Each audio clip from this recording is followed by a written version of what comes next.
2017 Chevy Trax with a 1.4 liter turbo. I'm going to change the oil and filter and do a little inspection. All right, so what you want to do is you want to open up your hood and you want to do a visual inspection around on it. You want to look around the sides down in here, see if you see any coolant or any oil. And you need to look at your coolant to see what color it is.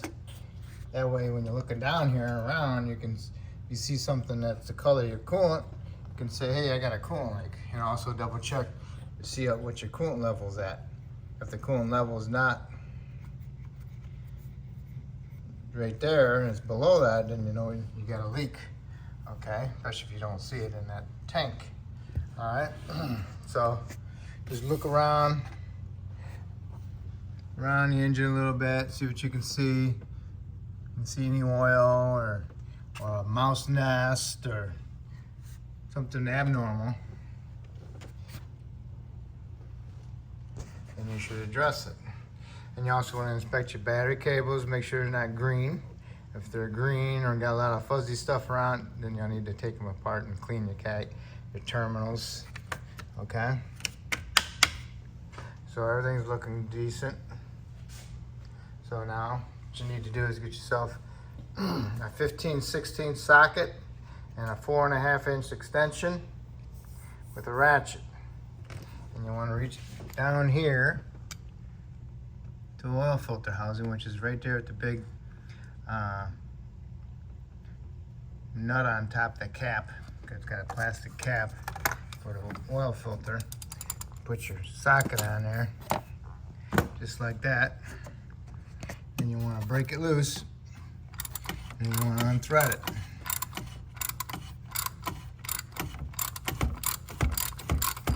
It gets loose after a little bit. And you can remove your ratchet. And you can use your whole assembly and turn it. And then pretty soon it'll be loose and be sitting there kind of floppy. Get yourself a little drain pan, like that. So now when you pick up the filter, you can hurry up and put it inside there. So it doesn't just drain all over the place. Pick it up, pull it up inside there. There you go.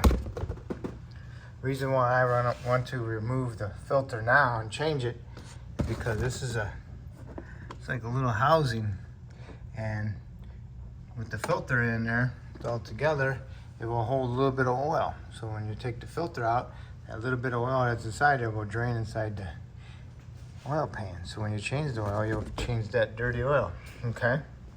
So what you want to do is you want to take this, you want to, two hands, one here and one there, and twist it and pull the filter off. And then you want to get a little screwdriver or a pick and get underneath that seal and pry that seal off, and then walk it around the housing and get it off. Okay, when you're twisting this to get it apart, the end of the filter sticks into the end of the housing, okay? Just like your new one, okay? So now we're gonna take that seal off and put our new seal on. Take your pick with a little screwdriver underneath it and pull that seal up out of there and walk it off.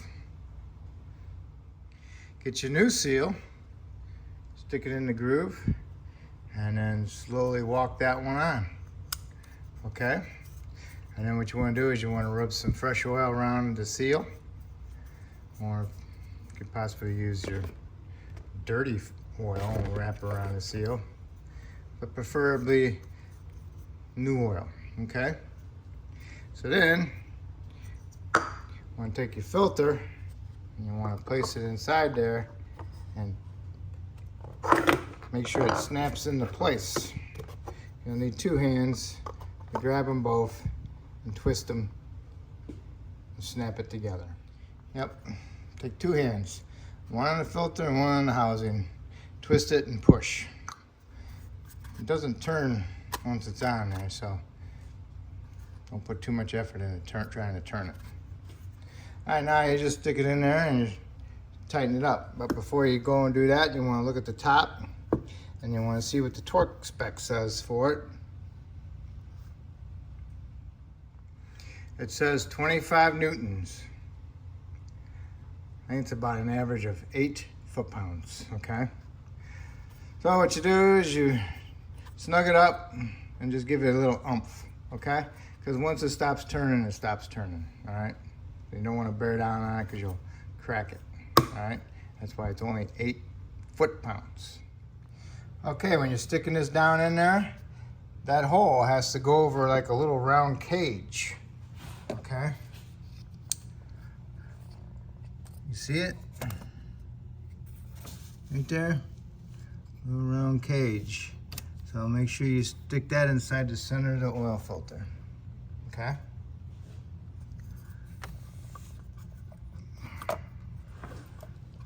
Stick it in there. Okay, got it in there. And just twist it with your hand. It should turn. If it gets tight right away, then stop. Unscrew it back off and restart it because you might have a cross thread. Okay, I got mine turned like 3 to 4 full turns. Now I need to put my socket on there with my ratchet and tighten it up and then give it a little oomph or your 8 foot-pounds. Okay, here I am. Tightening it. Getting a little stiff, but it's still turning. Now it stopped. Okay, so now I'm just gonna give it a little oomph. Just that much. That's all you need. All right? Because you don't want to crack it. All right, because it's only plastic. All right, so now that the oil filter is done, now what we need to do is jack it up and support it properly and go underneath and drain the oil, okay? Okay, you got your new air filter in there, and now you need to come over here. These are like little hooks, stick them in there, make sure they look like that, and go ahead and place the filter housing down and get your screws started. If they don't start, then your filter cover housing is not on properly, okay? Now just run those screws down and snug them up. And that's how you get to the air filter. Okay, you got the vehicle up in the air, or at least the front tires up in the air, and you got it jacked up and supported properly with jack stands. What you want to do is you want to check your tires. And you want to feel them. You want to feel the tread. You want to see if it's choppy. If it's nice and smooth, that means it's wearing good. If it's choppy, then you got some problems. Or if you feel a edging, a feathering, like it's grabbing your fingers one direction this way, you know? Then you got toe problems. Next you need to do is grab the wheel 3 o'clock and 9 and push and pull. Feel any play? Then you got a tie rod problem. Inner or outer. If you have no play this way, then you're good. The next thing you're gonna do is 12 and 6. Do the same thing, push and pull. If you feel any movement there, you might have a wheel bearing problem or even a possible ball joint problem like that. And also you want to get a light and you want to inspect your struts, spring. See if there's any cracks in your springs or if there's any oil coming out of your strut up on top. Okay, if it's wet with oil, then your strut's bad. If the spring is cracked, then your springs are bad. Okay? Then you can just take your tire and go like that and look inside there, and you can see the brake pad a little bit. You'll see the metal backing plate of it, and then you'll see the pad material, and that space between the metal backing plate and the rotor is how much pad material you have left. Okay?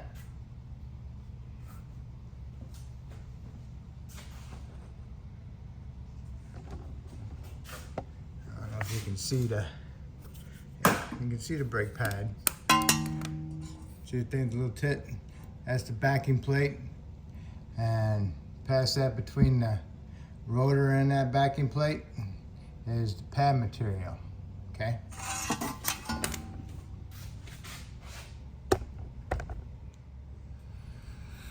Okay, after you've done the same inspection on all 4 tires, or whatever ones you can do, then go ahead and keep on going, and we'll proceed to the oil change. Okay, you're underneath the vehicle. Before you drain your oil, you want to inspect around to see if you got any fluid leaks. Okay, this is the transmission that's on the driver's side. All right, see if you see any fluid or wetness or red fluid. Okay, you also want to inspect your drive axles. It's got boots on them. See if they're torn or any grease. The grease would be kind of greenish looking. If you see any of that, then you got an axle that needs to be replaced. Okay, so then also you want to look at the engine. It's on the passenger side, and you want to see if you see any fluid leaks on that. Usually it'd be on the bottom of the oil pan. This is the oil pan. All right, what I did find out was, let's see if you can see it. I'm gonna redo it. Okay, you see it? On the bottom of the AC compressor. It's green. Looks like Freon dye. It looks like the AC compressor is leaking at the case seals of it, you know, when it comes apart. So possibly in the future it's going to need an AC compressor. Okay. Also, here's your trans cooler lines. Make sure those aren't leaking. Follow them up. They're not. And usually, most of the time, they'll be leaking out of these crimp clamps. Okay. Now you can just go ahead and follow it to the back. This is an all-wheel drive. There's the rear differential. No fluid leak there. Here's your axles going into the rear diff. No leak there and no leak there. Also, it has drive axles with boots on them. Inspect those boots, see if they're torn. If those look okay, then it's good. It's got rear shocks. Inspect them for wetness of oil. Same thing with the rear springs. See if they're cracked or anything like that. And also, this is the rear diff right here. If you wanted to change the fluid, here's the drain on it, and the fill plug is right here. You don't have to get, that's a 3/8 square drive, which is the 3/8 ratchet. Okay? Take the plug out, the fluid should be dripping out. Okay? Now we'll proceed with our oil change. Okay. It's a 10 millimeter. This one is rounded off. It will not take a 10 millimeter to take it off, okay? You can try a extractor, all right? Put it up on there, tap it with a hammer, and see if you can get it off with that. It turns the same direction as removing a regular nut or bolt, okay? But this one was just going to turn also, strip out. So now I have to use an air chisel. Alright, so now if you see the shiny mark on it, that's where I put my air chisel on it, and I hit it, burn, and it broke it loose. Alright? Broke it loose. So now what I can do is get my drain pan underneath it and remove my plug.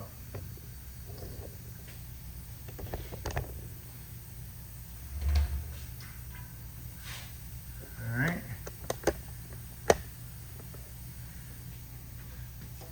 Pull the drain plug out and let it drain.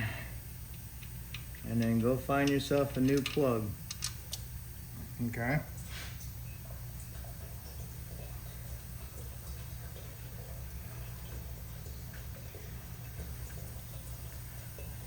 It nasty. And that's how I hit it with the air chisel. Okay? If you're gonna do that, make sure you do it the right direction, okay? Always double check which way you remove the peanut butter jar lid. Alright, so I'm gonna do something with this drain plug. Okay, I got me a new drain plug. Make sure it looks exactly like the other one where the gasket is. Has an O-ring on it, and then you want to torque it to 14 Newton meters. I'm pretty sure that's 8 foot-pounds. All right. So once you got that torqued, wipe it down, clean it off, and then you're done underneath and lower down the vehicle. And yes, do not forget about your tire pressure. Make sure you set your tire pressure to what the manufacturer says. It's on the door or the pillar inside the driver's door. It's on a sticker, okay? All right, now it's on the ground, time to add oil. There's your oil cap, it says 530. Remove the cap. Put on your funnel.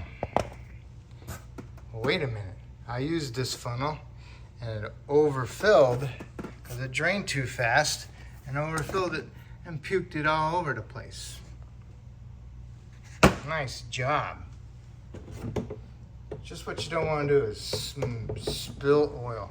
So I got a trans funnel. Fits right in there, perfect. Boom.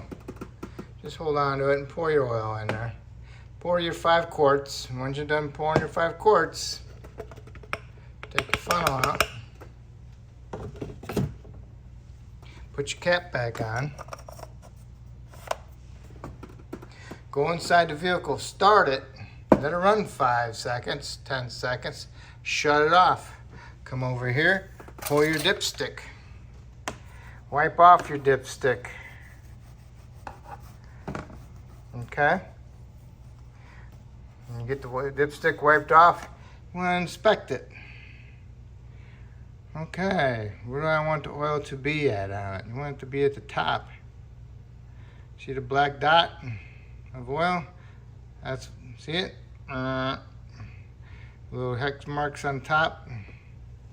Stick it in. Bottom it out. Pull it out. Look at it. See where it's at. Right where that dark spot of oil is at. It's perfect. Okay?